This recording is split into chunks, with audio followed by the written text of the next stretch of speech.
Sevgili dostlar, Cep Mühendisi YouTube kanalınıza tekrar hoş geldiniz.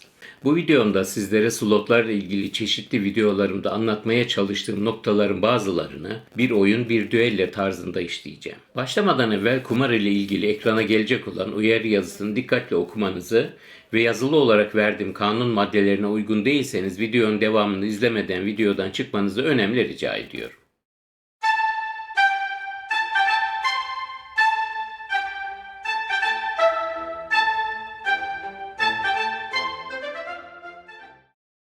Sevgili dostlar, aşağı yukarı eş zamanlı olarak bazı YouTube videoları yükledim. Bu videolardan ikisi slotlardan eve para ile dönmenin 10 adımı bölüm 1 ve bölüm 2 videolarıydı.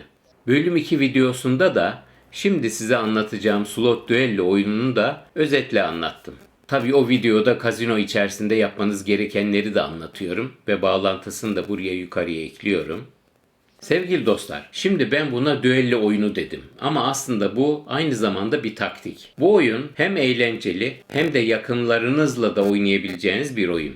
Ayrıca ben hep diyorum ya, siz slotlarda tahmininizden çok para kazanıyorsunuz ama hepsini slot makinesine geri yediriyorsunuz diye. İşte burada bunu gözlerinizle görmüş olacaksınız.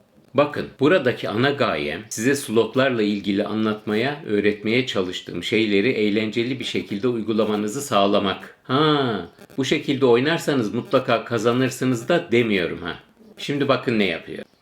Örneğin diyelim ki kazinoya slot oynamaya 2000 lira oyun bütçesiyle girdiniz.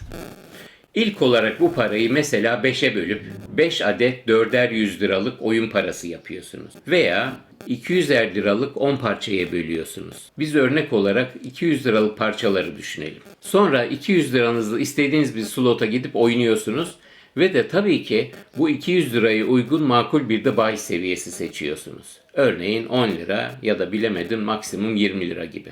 Şimdi bakın, bu 200 lira ile oynarken ilk kazandığınızda durup biletinizi cash out ediyorsunuz. Burayı biraz açayım.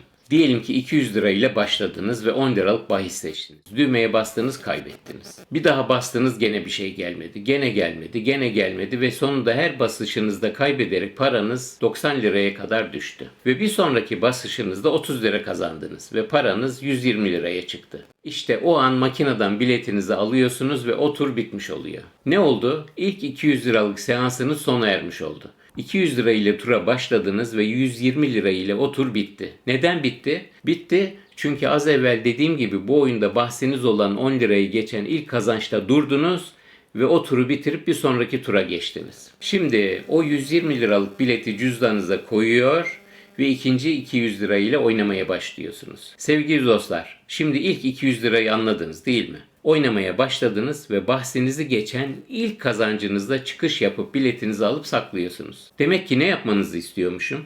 İlk 200 lira ile örneğin 10 liralık bahisle oynarken ilk 10 liradan büyük kazancınızda duruyorsunuz. Mesela ilk basışınızda mı kazandınız? Okey. Biletinizi alıp çıkıyorsunuz. Yok hep boş çıkıp 200 liranız bitti, sıfır mı oldu? Okey. O tur için bastırılacak bilet yok demektir. O tur 0 lira ile sonuçlanmış oldu ve ikinci 200 liranız ile veya hangisi ise oynamaya başlıyorsunuz. Sanırım anlaşılmıştır. Bileti alıp o turu bitirmeniz için illa olması gereken şey bahsinizden büyük bir kazanç elde etmiş olmanız. Bakın dikkat edin. 200 liradan kalan bakiyeden büyük kazanç demiyorum. O basışınızın bedelinden büyük kazanç diyorum. Yani 200 lira ile başlayıp ilk basışta da kazansanız çıkıyorsunuz. Başka bir örnek verelim. Örneğin 200 lira ile başladınız. Bahsinizi koydunuz. Paranız 190 liraya düştü değil mi? Makaralar dönmekte. Durduğunda da diyelim o basış 30 lira mı verdi? 190 artı 30 eşittir 220 lira. O tur 220 lira ile sonuçlanmış oldu. 220 liralık biletinizi alıp çıkıyor ve bir sonraki 200 lira ile oynamaya başlıyorsunuz. Başka bir örnek. Mesela o 200 liradan 190 lira kaybettiniz ve son 10 lira ile 20 lira kazandınız. 20 liralık biletinizi alın ve çıkın ve bir sonraki 200 liranızı makineye yükleyip oynamaya başlayın.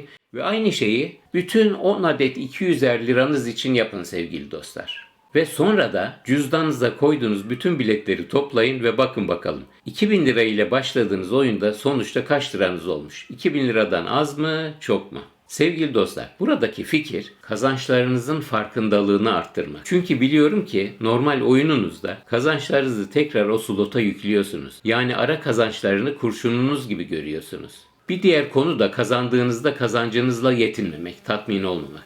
Nedir abi sizin tatmin noktanız? 200 lira ile oynarken 1000 lira mı? 500 lira mı? Maalesef çoğu oyuncu bunu düşünmüyor bile.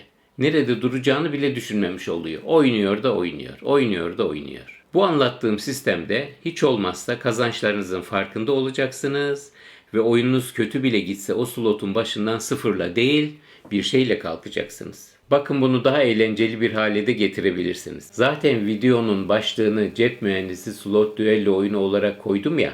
Mesela iki arkadaş yan yana aynı sistemle oynarsınız ve sonunda daha fazla para ile 10 adet 200 liralık turu bitiren düelloyu kazanmış olur ve ne bileyim kaybeden ona daha evvel kararlaştırmış oldukları bir şeyi verir. Mesela kaybedenin biletlerin hepsini diğeri kazanmış olur. Fazla mı sert oldu? Hayal gücünüzü kullanın artık, ne diyeyim. Bu arada bu şekilde oynayıp sonunda biletlerinizi topladığınızda sonuçlara şaşıracağınızı düşünüyorum. Ben şaşırmayacağım ama muhtemelen siz şaşıracaksınız. Sevgili dostlar, ben düello dedim ve iki oyuncu ile bu sistemi oynamanızdan bahsettim. Ama siz bunu bir grup arkadaşınızla da yapabilirsiniz. Yani sayıyı arttırabilirsiniz. Ne bileyim, mesela 4 kişi. Ayrıca bakın, bence şimdi söyleyeceğim de önemli. Böyle turlar şeklinde oynamanız sizi biraz da yavaşlatacak ki inanın bu bile başlı başına bir kazançtır. Para yatır dur, biletini al çık, bir daha 200 lira yatır. Bunların hepsi vakit alacak şeyler. Şaka bir yana sevgili dostlar, slotlarla oyunlarda bir numaralı problem nedir? Oyuncular nerede çuvallıyor biliyor musunuz? Ne zaman oyunun başından kalkmaları gerektiğini bilmiyorlar. Bakın dikkat edin. Biz bu tarz bir oyun ile ne makinayı manipüle ettik, ne de öyle acayip zor ve düşünülemeyecek bir şey yaptık.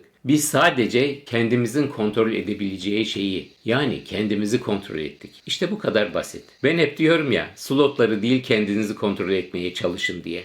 Ortalıkta bir sürü slot metotları olduğunu görüyorum ama maalesef neredeyse hepsi oyuncunun kontrolünde olmayan şeylerle ilgili. Ve ben bunu tabii ki doğru bulmuyorum ve tam tersine daha çok sizin kendi kendinizi kontrol etmeniz üzerine videolar yapıyorum. Bildiğiniz gibi kazino oyunları risk ve mükafat üzerinedir ve kazino sizden daha avantajlıdır. Ben kazino oyunlarında daha başarılı olmanız için az evvel de dediğim gibi kendinizin kontrolünde olan konulara eğiliyorum. Bütçenize dikkat etmenizi, seanslar halinde oynamanızı, hangi tür makineler ile oynamanızın doğru olacağını ve de ne zaman kalkıp oynamayı bırakmanız gerektiğini anlatıyorum. Evet sevgili dostlar, bu videomun da sonuna geldik. Bu kanalda kazino oyunlarının matematiklerini inceleyerek siz oyunculara en doğru oyun taktiklerini bilimsel olarak vermeye çalışıyorum ki şansınızı arttırabilirsiniz. Bu videonun sonunda slot makineleri videolarımın oynatma listesinin linkini de ekliyorum. Göz atmanızda büyük fayda var. Ayrıca son eklediğim 2 videoluk slotlarda kazanmanın 10 adımı video serimin ilk videosunun bağlantısını da ekliyorum. Videolarımı izlediğiniz takdirde kazino oyunları ile ilgili şehir efsanelerinin mitleri, safsataları değil,